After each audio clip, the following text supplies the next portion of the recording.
ODI ने test cricket की बोरियत दूर करके क्राउड को झूमने का मौका दिया, लेकिन धीरे धीरे ओडीआई भी एक बेजान खेल की तरह लगने लगा था।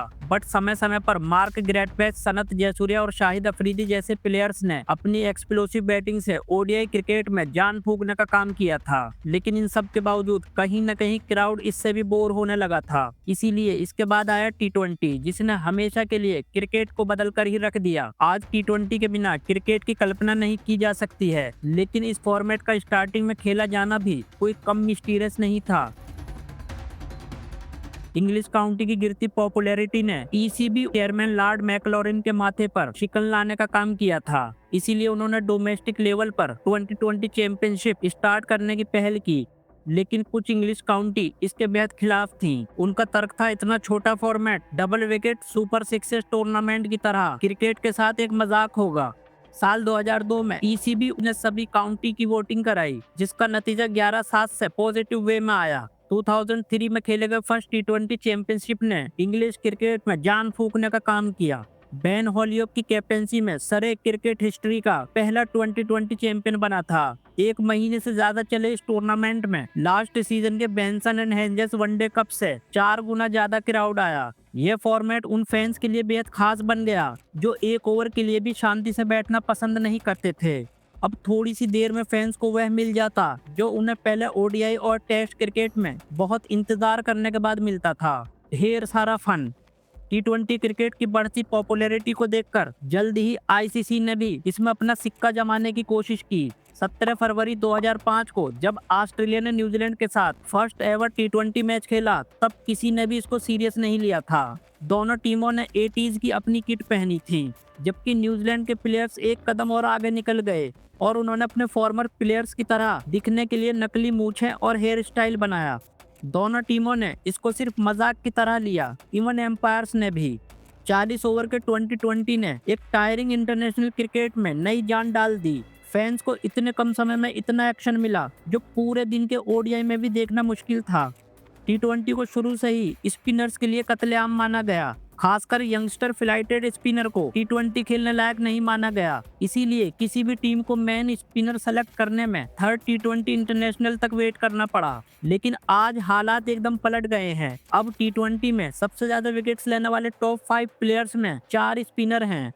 टी20 क्रिकेट ने अपना इम्पैक्ट फील्डिंग में भी खूब डाला। इससे पहले तक सभी टीमों का फील्डिंग स्ट्रक्चर बेहद कमजोर था, जिसमें फील्डर्स के हाथ से लॉलीपॉप कैच तक भी छूट जाते थे। खासकर आउटफील्ड पर, जहां फील्डर बेहद आसान होते हुए भी खुद को इंजरीज से बचाने के चक्कर में बॉल से दूरी बनाकर रखता ताकि उसको स्लाइड डाइव न लगानी पड़ जाए। यह मोमेंट बॉलर के लिए बेहद इरिटेट करने वाला होता था। 2001 ARY गोल्ड कप फाइनल में पाकिस्तान अपनी खराब फील्डिंग से फाइनल हार गया था, जब उसके फील्डर्स ने एक के बाद एक लॉलीपॉप कैच टपकाकर श्रीलंका को 1 किलो गोल्ड जीतने में हेल्प की थी। टी20 में जीत का मार्जिन बेहद कम आने लगा, जिसके लिए एक एक रन इम्पोर्टेंट हो गया था। इसीलिए टीमों ने फील्डिंग स्टैंडर्ड्स को सुधारने के लिए एक अलग मैनेजमेंट बनाया। शुरुआत में श्रीलंका के एंजेलो मैथ्यूज फील्डिंग लेवल में सुधार लाने वालों में सबसे आगे रहे, जिन्होंने बाउंड्री लाइन पर शानदार फील्डिंग की। 2009 टी20 वर्ल्ड कप में वेस्ट इंडीज के खिलाफ उनकी बाउंड्री सेफ फील्डिंग ने सभी को हैरत में डाल दिया था। एमसीसी ने इस इंसिडेंस का रिव्यू करने के बाद माना कि मैथ्यूज लॉ के तहत ठीक थे। साल 2011 में मैथ्यूज ने महिला जयवर्धने के साथ एक शानदार रिले कैच में शामिल होकर सभी को हैरान कर दिया। लेकिन अब रिले कैच लेना बेहद आम बात है। भारत के सूर्य कुमार यादव ने बाउंड्री लाइन पर की गई फील्डिंग को नेक्स्ट लेवल पर पहुंचाया। इसी टी20 एरा में कुमार संगकारा ने ब्रेटली जैसे रॉ पेसर के सामने विकेट से चिपककर कीपिंग करते हुए नई मिसाल कायम की। टी20 क्रिकेट की बढ़ती पॉपुलैरिटी देखते हुए इसका पहला वर्ल्ड कप जल्दी ही आया। यह बेहद कामयाब रहा, जिसमें फाइनल सबसे बड़ी राइवरी इंडिया और पाकिस्तान के बीच खेला गया। भारत की टूर्नामेंट में जीत ने क्रिकेट के ताने बाने को ही बदल कर रख दिया।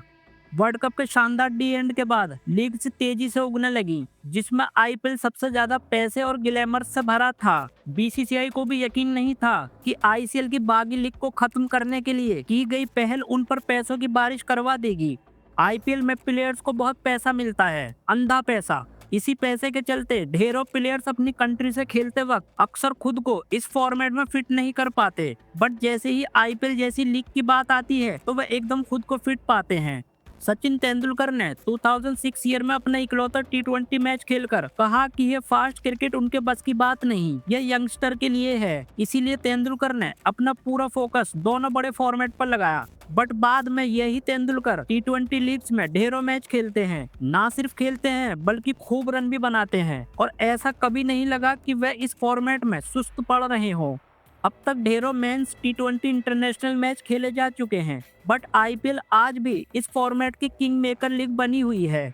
एक और जहां इस फॉर्मेट में नए प्लेयर्स ने अपना नाम चमकाना शुरू किया, तो दूसरी ओर यह फॉर्मेट हर किसी को रास नहीं आया। शॉन पॉलक जैसा एवरग्रीन बॉलर, क्रिस गेल जैसे बैट्समैन के सामने 2007 T20 वर्ल्ड कप में हाफता नजर आया, तो दूसरी ओर 2008 IPL ओपनिंग मैच में ब्रेंडन मैकुलम ने बाउंड्रीज की बरसात करते हुए सभी को बता दिया कि इस फॉर्मेट का फ्यूचर बेहद अच्छा रहेगा। T20 के चलते ODI तो छोड़िए, टेस्ट क्रिकेट भी बेहद फास्ट हो गया है, और टेस्ट में अब पहले से ज्यादा रिजल्ट आने लगे हैं।